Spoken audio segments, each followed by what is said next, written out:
আমি চলে যাব কারবালার মাটিতে। আমার মা জননীর ইচ্ছা, আমার মা জননী আমাকে বলেছেন আমার মায়ের জননীর মনের বাসনা পূর্ণ করতে গিয়ে যদি আমার জীবন দিতে হয় আমি দেব, আমার জান দিতে হয় আমি দিয়ে দেব। সুবহানাল্লাহ বলছেন আমার স্বামী জান, আমি আপনাকে বারণ করব না, আমি আপনাকে বাধাও দেব না, আমি আপনাকে নাও করব না। তুমি আমার স্বামী জান, আপনি চলে যাবেন আপনার কাছে যদি কোনো অন্যায় করে থাকি, যদি কোনো ভুল করে থাকি ক্ষমা করে নিও। স্বামী জান বলছেন বিবি রে, কয়েকদিন দিয়ে তোমাকে ঠিক মতো খাওয়া দিতে পারি নাই, ঠিক মতো হয়তো তোমাকে শাড়ি পরিধান করাতে পারি নাই, বলে বিবি রে আমার ওপরে যদি রাগ লেগে থাকে তাহলে ক্ষমা করে দিয়েছে। ও বন্ধুগণ আমার দুজনেই বলছেন, আর দুজনেই কাছে, দুজনেই চোখে জলগুলো জমিনে পড়তে লেগেছে। এ বেরাদার দরওয়াজা বন্ধ করে দিল। বন্ধু সুবহানাল্লাহ, স্বামী যখন বেরিয়ে এলো দরওয়াজার ঘরের ভিতর থেকে কেঁদে কেঁদে বলছেন, বলে আমার স্বামী জান দরওয়াজা খানা খুলে দেন গো আমার স্বামী, একটিবার খুলে দেন। বলে বিবি রে ডাকিস না, যদি এমন করে ডাকিস তাহলে তোমার প্রতি আমার মোহব্বত হয়ে যাবে, ভালোবাসা হয়ে যাবে। যদি একবার ভালোবাসা হয়ে যায় তাহলে কিন্তু আর মায়ের কথা পূর্ণ হবে না, কারবালায় যাওয়া হবে না। বলে না আমার স্বামী জান, না আমি আপনাকে বারণ করব না। এমনি করে দরওয়াজা খানা যেমন খুললেন, খোলার পর বলে আমার স্বামী জান আপনার চেহারা মণ্ডলীটা সুন্দর করে দেখে নি, আপনার মস্তিষ্ক দেখি, আপনার ঠোঁটগুলো দেখি, আপনার জবান দেখে নি। কারণ যখন আপনি যদি শহীদ হয়ে যান ওই কারবালার মাটিতে, শহীদ হয়ে গেলে হাসরের ময়দানে আমি আমার আল্লাহকে বলতে পারবো আমি একজন শহীদের স্ত্রী।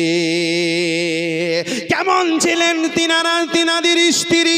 এ বেরাদার ইসলাম মা জননীরা রে, সুবহানাল্লাহ, নিজের স্বামীকে এখনকার যুগে পাঠাতেন না ভাই, কিন্তু তখন সে সময় নিজের স্বামীকে খুশি মনে পাঠাচ্ছেন বলে আর একটা আমাকেও আপনার সঙ্গে নিয়ে নেন। সুবহানাল্লাহ, সাথে করে নিয়ে নেওয়ার পর এবার হাঁটতে হাঁটতে দুজনে চলে যাচ্ছেন, স্বামী আর স্ত্রী। বন্ধুগণ আমার চলে যাচ্ছেন মা জননীর কাছে গিয়ে বলছেন, বলে মা আমি চলে এসেছি, বলো না মা কখন যেতে হবে, কোন টাইমে যেতে হবে। মা জননী বলেছিলেন, বলে বেটা তোমার বিবির কাছ থেকে অনুমতিকে নিয়েছো? বলে মা নিয়েছি। বেরাদার নিয়েছিলাম, বুড়ি মা বলেছিলেন, বলে আমার বৌমা আমার ছেলে দুনিয়া ছেড়ে হয়তো চলে যেতে পারে, আর ফিরেও নাও আসতে পারে, কারবালায় চলে যাবে, আর হয়তো পুনরাও না ফিরে আসতে পারে। ওরে আমার বৌমা তুমি আমার ছেলেকে দয়া করে ক্ষমা করে মাফ করে দিও। কার চোখে না জল পড়বে ভাই?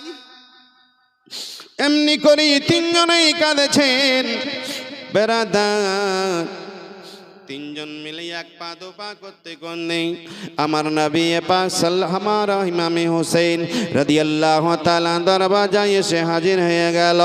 হাজির হয়ে যাওয়ার পর ইমাম হোসেনের কাছে আরজ করেছিলেন, বলে ওগো আমার আকা, আমার ছেলে একটাই, আর কোনো আমার ছেলে নাই, আমার একটাই লাল, আর কোনো আমার লাল নাই, আর কোনো আমার বাচ্চা নেই।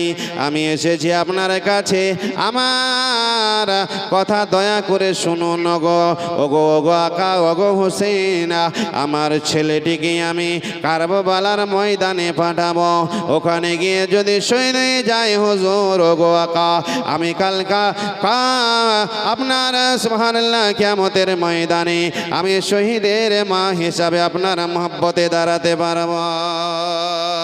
জোরে বলো। বেরাদার সে সময় বলেছিলেন, মা ইমাম হোসেন বলেছিলেন, বলে মা তোমার একটাই ছেলে, তুমি যখন বৃদ্ধা বয়স্ক হয়ে যাবে, আরো যখন চলতে পারবে না, কে হাতখানা ধরে নিয়ে যাবে? আমা জননী, তুমি যখন খাইতে পারবে না, কে খাওয়াবে? তুমি যখন ডাক্তারের বাড়ি যেতে পারবে না, কে নিয়ে নিয়ে যাবে? সে সময় বলেছিলেন, ওগো আকা, আমার হেফাজত আমার আল্লাহ তাআলা করবে।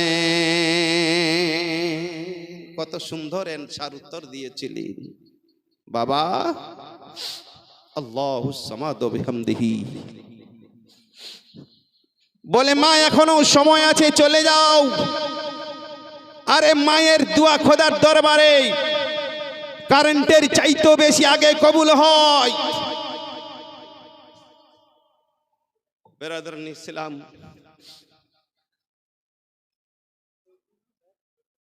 ফয়জুল হক 50 কেজি মাকাই আর 500 টাকা দান করলেন, আল্লাহ যেন কবুল করেন, বলুন আল্লাহুম্মা আমিন। মা তো মাই হয়।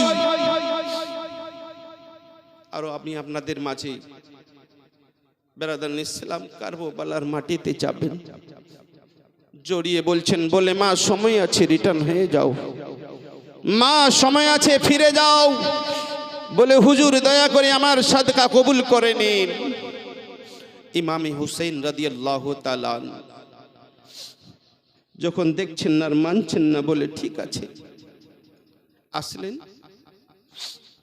মাথায় পগড়ি দিলেন, হাতে তলোয়ার দিলেন, ঘোড়া দিলেন, কারবালার ময়দানে গিয়ে লড়তে লড়তে এজিদের দলেরা, এজিদের লোকেরা, সৈন্যরা এত জোরে তীর মারলো।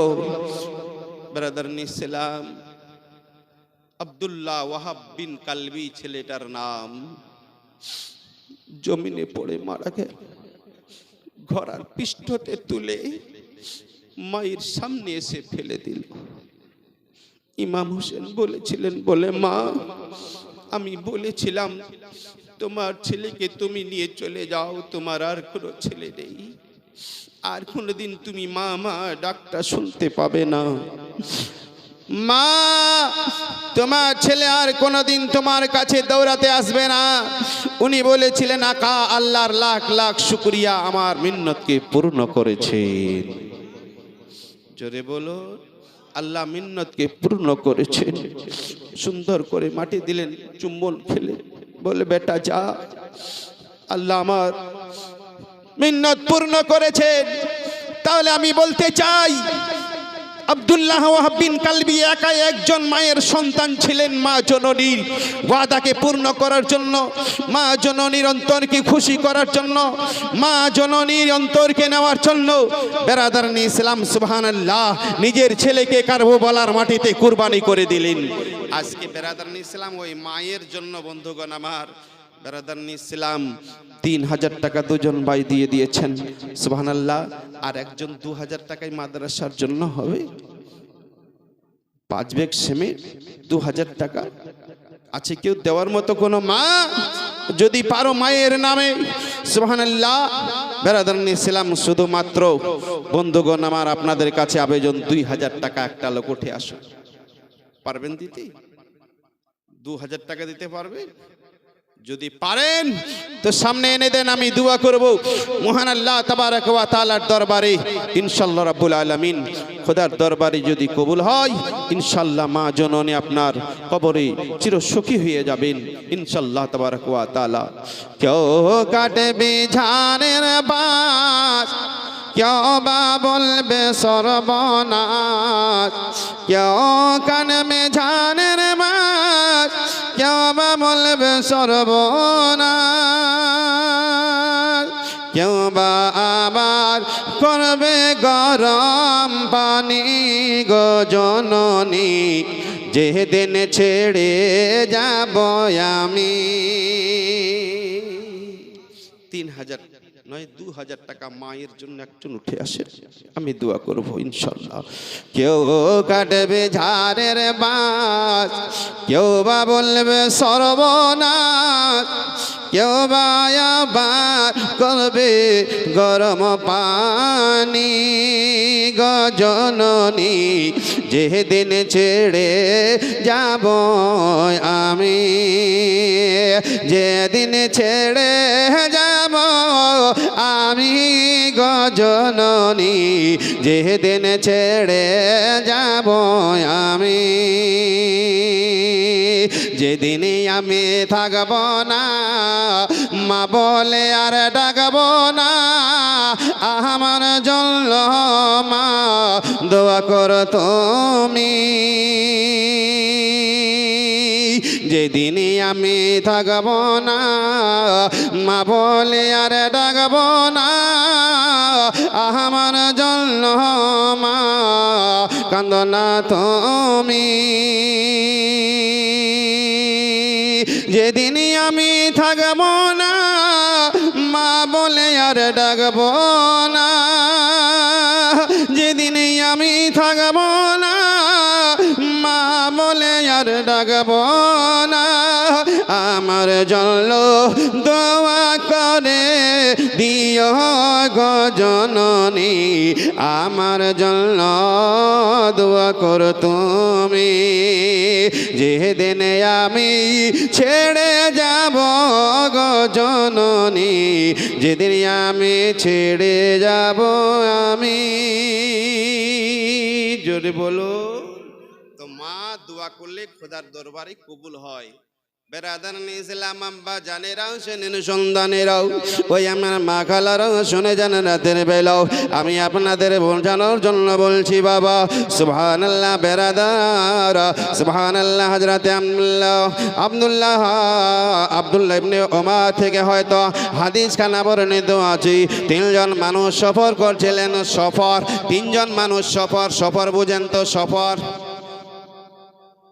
ঘুমাচ্ছেন নাকি ঘুমাচ্ছেন মুহাব্বতে বলুন সুবহানাল্লাহ তিনজন মানুষ আপনার সফর করেছেন ওই তিনজন মানুষ চলতে চলতে হঠাৎ করে কার কোন সময় বিপদ আসবে বলা যাবে নাকি এই বলতে পারবে কার কোন সময় বিপদ আসবে বলা যাবে না ভাই এই জন্য আমি আপনাদের মাঝে বলি তিনজন মানুষ বন্ধুগণ সফর করছেন যেতে যেতে যেতে অনেক দূরে চলে গিয়েছেন সামনে দেখেছেন বেড়াদার বিশাল বড় একখানা মেঘ লেগেছে হয়তো বৃষ্টি আসবে না হলে ঝড় আসবে এ বেড়াদার যদি ঝড় আসবে তাহলে লুকানোর জন্য জায়গার দরকার আছে না নাই লুকাবেন কি লুকাবেন না লুকানোর জন্য ব্যবস্থা লুকানোর জন্য আপনারা কি বলে নিরাপত্তার জন্য জায়গা খুঁজবেন ওই তিনজন মানুষ বন্ধুগণ চলে যাচ্ছেন মেঘলা আকাশ হঠাৎ করে ঝড় চলে আসছে হঠাৎ করে বৃষ্টি চলে আসছে সামনে দেখছে বিশাল বড়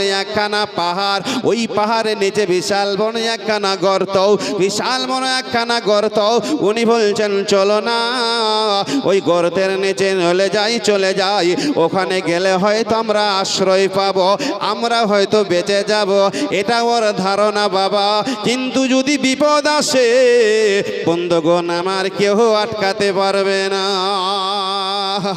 এবারে গর্তে নেমে গেল উপর থেকে একখানা বিশাল বড় পাথর পড়তে পড়তে পড়তে পড়তে গর্তের মুখতে পড়ে গেল যেমন গর্তের মুখটাতে পড়ে গেল ও বন্ধুগণ আপনার কি বলে সুবহানাল্লাহ অক্সিজেন ফেল হয়ে গেল ওই তিনজন মিলে চিন্তা করছেন কি হবে বলো এখন বাড়িতে আর যাওয়া যাবে না পাথর খনা হিলাই যদি একটুখানি সরে তাহলে তো বাড়ি যেতে পারবো সবাই কিন্তু বেরাদার ইসলাম পাথর হিলে না আরে হিলে নাও কেমন করে হিলবে এত বড় পাথর তিনজন মিলে দোয়া করে ওগো আল্লাহ ওগো রাব্বুল আলামিন আমরা বিপদে পড়েছি আমাদের আওয়াজ পৃথিবীর মানুষ কেউ শুনে নাও এবারে সেই সময় যদি বাঁচায় সে বাঁচাবে ওই যার নাম হলো আল্লাহ জোরে কোন সুবহানাল্লাহ বেরাদার ইসলাম কে বাঁচাবে আমার আল্লাহ জোরে কোন আরো জোরে বলেন সুবহানাল্লাহ বিহামদিহি বেরাদার ইসলাম 2000 টাকা চেয়েছি নিজের মায়ের জন্য বেরাদার ইসলাম সিমেন্ট দেবেন কয়লাডাঙ্গি বাড়ি এখানে 500 টাকা দান করলেন সুবহানাল্লাহ আলহামদুলিল্লাহ তো যেহেতু বিদেশে বাড়ি, তো এখানে জবরদস্তি আর করবো কি? যাই হোক, আলহামদুলিল্লাহ।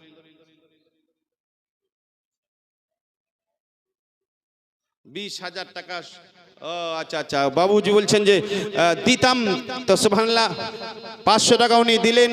উনার গ্রামের মসজিদ শহীদ করেছেন, ওনাকে বলে 20,000 টাকা ধরেছেন, তাই উনি আজকে 500 টাকায় এই মাদ্রাসায় দান করলেন। আল্লাহ যেন কবুল করেন। সকলে মিলে বলুন আল্লাহুম্মা আমিন, জোরে বলুন আল্লাহুম্মা আমিন। বেরাদার দোস্ত বন্ধুগণ, আজিজানে মুহতারাম, পাথর পড়ে গেল উপরে, আর বাঁচার রাস্তা নেই। কে বাঁচাবে? কেউ আওয়াজ শুনতে পাবে? নেই। আওয়াজ দিচ্ছেন, শুনছে না কেউ।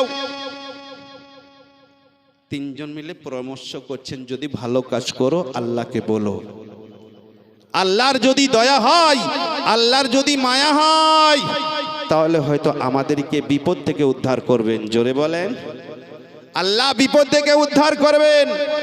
বলে ঠিকই বলছো, আর আমাদের বাঁচার মতো কেউ নেই আল্লাহ ছাড়া।